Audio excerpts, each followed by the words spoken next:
नमस्कार दोस्तों। आप सुन रहे हैं जासूस की डायरी, एक ऐसा पॉडकास्ट जहां रहस्य, सस्पेंस और सिहरन पैदा कर देने वाली कहानियां आपकी धड़कनों की रफ्तार बढ़ा देती हैं।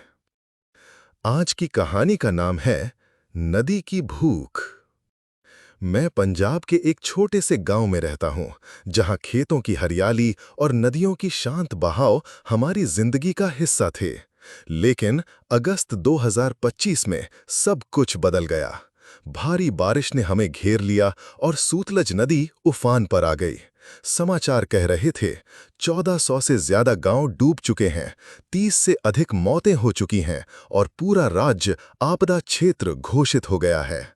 मैंने सोचा था कि हम सुरक्षित रहेंगे, पर वो रात मेरी जिंदगी की सबसे भयानक रात साबित हुई। शुरुआत में बारिश सामान्य लगी।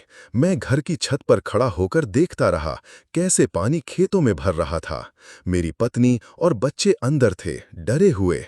पर जैसे जैसे रात गहराती गई, पानी की रफ्तार खौफनाक होने लगी। गांव की सड़कें नदियां बन गईं और घरों के भीतर पानी घुसने लगा। सरकार ने निकासी की चेतावनी दी थी, लेकिन हमारा गांव दूर था और रास्ते पहले ही कट चुके थे। मैंने खुद को दिलासा दिया, बस सुबह तक रुक जाएंगे। लेकिन अंधेरा होते ही कुछ अजीब होने लगा। पानी अब कमर तक आ पहुंचा था। मैंने परिवार को ऊपरी मंजिल पर पहुंचाया। बाहर से चीखें सुनाई दे रही थीं, शायद पड़ोसी मदद मांग रहे थे। तभी एक अजीब सी सिसकारी, जैसे कोई पानी में तैर रहा हो पर इंसान नहीं। मैंने खिड़की से झांका और अंधेरे पानी की सतह पर कुछ सफेद आकृतियां तैरती दिखीं। पहले लगा लाशें हैं, बाढ़ में बहकर आई हुईं, लेकिन नहीं, वो हिल रही थीं, धीरे धीरे मेरी तरफ। दिल की धड़कनें तेज हो गईं। मैंने आवाज लगाई, कौन है वहां? जवाब में सिर्फ पानी की छप-छप और एक ठंडी हंसी। मेरी पत्नी ने मुझे खींचकर अंदर कर लिया। मत जाओ, कुछ गलत है। बच्चे सिसक रहे थे। रात के 2 बजे बत्ती चली गई। टॉर्च की हल्की रोशनी में देखा, पानी अब सीढ़ियों तक पहुंच गया था। पर सबसे डरावनी थीं वो आवाजें, पानी से निकलती फुसफुसाहटें, पुरानी कहानियां जो गांव के बुजुर्ग सुनाते थे। सूतलज में सदियों पहले डूबे हुए लोग बाढ़ में जाग उठते हैं। मुझे कभी यकीन नहीं था, पर अब वे मेरा नाम पुकार रही थीं, राम सिंह, आओ, पानी में आओ।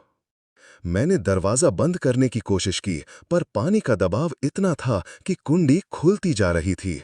अंदर घुसते पानी में अचानक एक पीला, सड़ा हुआ हाथ दिखाई दिया। मैं चिल्लाया और पीछे हट गया। मेरी पत्नी बच्चे को सीने से लगाकर दीवार से चिपक गई। वो हाथ अब धीरे धीरे पूरे जिस्म में बदल रहा था।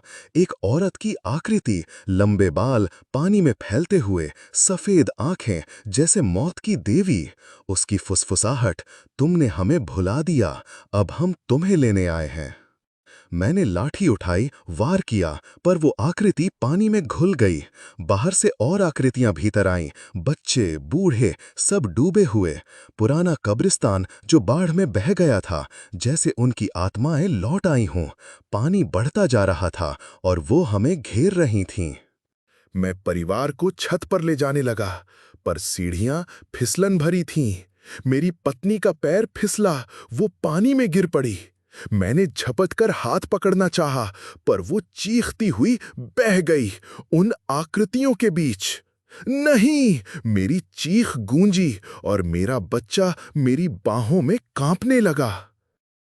अंधेरे पानी में सफेद साए उसकी तरफ बढ़ने लगे। उनकी उंगलियां उसके पैरों को जकड़कर नीचे खींच रही थीं। मेरी पत्नी छटपटा रही थी। उसकी आंखों में डर और जंग दोनों थे। अचानक मैंने बच्चे को ऊपर रख दिया और बिना सोचे समझे पानी में छलांग लगा दी। ठंडा पानी मेरे सीने को चीरता हुआ अंदर घुस गया। मैं पत्नी तक पहुंचा और उसका हाथ कसकर पकड़ लिया, लेकिन आकृतियां अब हमें दोनों को खींच रही थीं। चारों तरफ से आवाजें गूंज रही थीं, हमारे साथ आओ, नीचे आओ। मेरी पत्नी ने अचानक एक आकृति को जोर से धक्का दिया। मैंने दूसरी को मुक्का मारा। पानी चारों ओर छप छप कर रहा था, जैसे हम अदृश्य सायों से लड़ रहे हों। तभी दूर से नाव वालों की आवाज आई, कोई है क्या? मैं पूरी ताकत से चीखा, यहां, हमें बचाओ। नाव पास आई और किसी ने रस्सी फेंकी। मैंने पहले पत्नी को थामकर ऊपर धकेला। आकृतियां अब भी उसे खींचना चाहती थीं, लेकिन मेरी पत्नी ने रस्सी कसकर पकड़ ली। मैं भी उसके पीछे पीछे ऊपर चढ़ गया। जैसे ही सुबह की पहली किरण पानी पर पड़ी, सभी आकृतियां अचानक धुंध बनकर गायब हो गईं। नाव पर बैठे हुए हम दोनों कांप रहे थे, भीगे, थके, लेकिन जिंदा। श्रोताओं से एक दिल से गुजारिश है, पंजाब के लोग इस समय कठिन दौर से गुजर रहे हैं। प्लीज जहां तक संभव हो मदद का हाथ बढ़ाएं। कपड़े, जरूरी सामान, खाद्य सामग्री या जो भी सहयोग आप दे सकें, स्थानीय राहत केंद्रों तक पहुंचाएं। आपकी छोटी सी मदद किसी के लिए जीवन बन सकती है। आप सुन रहे थे जासूस की डायरी। अगर कहानी ने आपको छुआ तो इसे शेयर करें और सुरक्षित रहें।